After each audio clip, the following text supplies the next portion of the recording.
સોમનાથ મહાદેવ ભાઈ તમે આવા જોઈ જો શું કહેશો? આજે શ્રાવણ મહિનાના બીજા સોમવારનો પવિત્ર દિવસ છે અને દર વર્ષે પરંપરા પ્રમાણે હું મારા પરિવાર સાથે અહીંયા ભગવાન સોમનાથના દર્શન કરવા માટે આવ્યો છું. આપણે બધા અહીંયા જોઈએ છીએ કે લાખો ભક્તો શ્રાવણ મહિના દરમિયાન અને આખા વર્ષ દરમિયાન પ્રથમ જ્યોતિર્લિંગ એવા ભગવાન સોમનાથના દર્શન કરે છે અને ધન્યતા અનુભવે છે. આપણે બધા જોઈએ છીએ પ્રમાણે આખા દેશમાં અને દુનિયામાં ભગવાન સોમનાથનું નામ, પવિત્રતા અને ભગવાનના આશીર્વાદ મેળવવા ઈચ્છતા લાખો લોકો સોમવારે અહીંયા આવે છે અને આખા દેશમાંથી દરેક રાજ્યના વડીલો, ભાઈઓ, બહેનો, યુવાનો, દરેક ભાષા બોલતા વ્યક્તિઓ આખા દેશમાંથી અહીંયા આવે છે.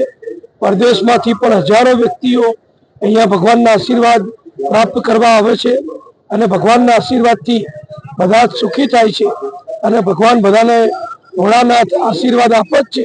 એ પ્રમાણે બધા સુખી થાય, બધા સમૃદ્ધ થાય, દેશની એકતા, અખંડિતતા અને સલામતી વધે, એ માટે ભગવાન સોમનાથના આશીર્વાદ પ્રાપ્ત થાય એવી અમે બધા પ્રાર્થના કરીએ છીએ.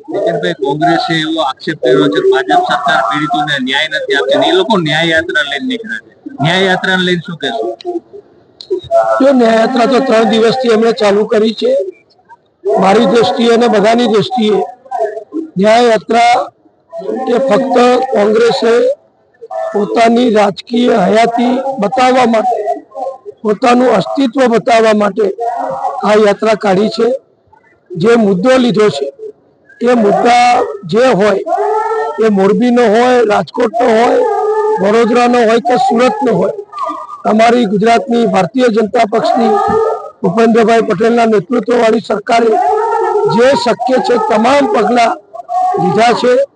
અસરગ્રસ્તોને કે બધાને જે થાય બધી મદદ કરી છે.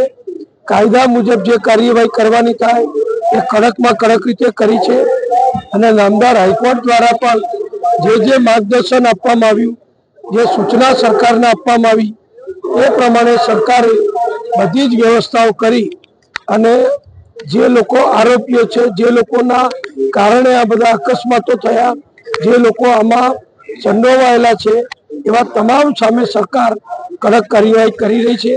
એટલે કોઈ ન્યાય યાત્રા નીકળે કે ના નીકળે, કોઈ માગણી કરે કે ના કરે, સરકારની અમારી ફરજ છે કે અસરગ્રસ્તોને જેમને તકલીફ પડી છે એવા તમામને મદદરૂપ થવું જોઈએ અને જેમણે ખોટું કર્યું છે એ બધા સામે કડકમાં કડક કાર્યવાહી કરવી જોઈએ. એ બધી કાર્યવાહી કરી છે અને ચાલી રહી છે, એ ગુજરાતની જનતા જોઈ રહી છે. છેલ્લો પ્રશ્ન, આપે કીધું ભાજપ સરકાર દરેક પીડિતોને ન્યાય આપશે. આપ પણ ભૂતકાળમાં ગૃહમંત્રી રહી ચૂક્યા છો. છેલ્લા કેટલાક દિવસોથી રાજ્યમાં ભૂતિયા શિક્ષકો છે તે બહાર આવી રહ્યા છે. આ મામલે જો હું ગૃહમંત્રી તો નથી રહ્યો, પણ સ્વાભાવિક છે કે ગુજરાતના લગભગ 5 લાખ કરતા વધુ સરકારી કર્મચારીઓ છે.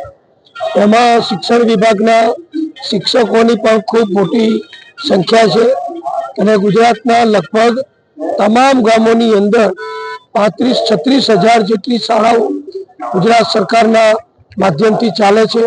પ્રાથમિક શાળાઓ, માધ્યમિક શાળાઓ, કોલેજો, આ બધું જો ગણીએ તો એમાં લગભગ 1.25 કરોડ કરતા વધુ વિદ્યાર્થીઓ અભ્યાસ કરે છે અને એમને શિક્ષણ આપવા માટે હજારો અને લાખો કર્મચારીઓ શિક્ષણ વિભાગ સાથે વિવિધ રીતે સંકળાયેલા છે.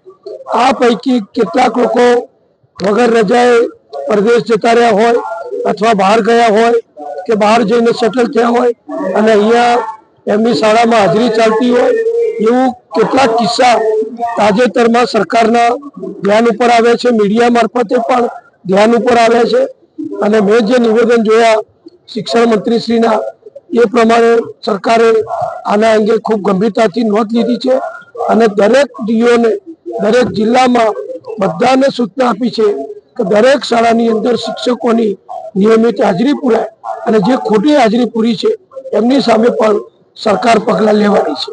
Okay, thank you.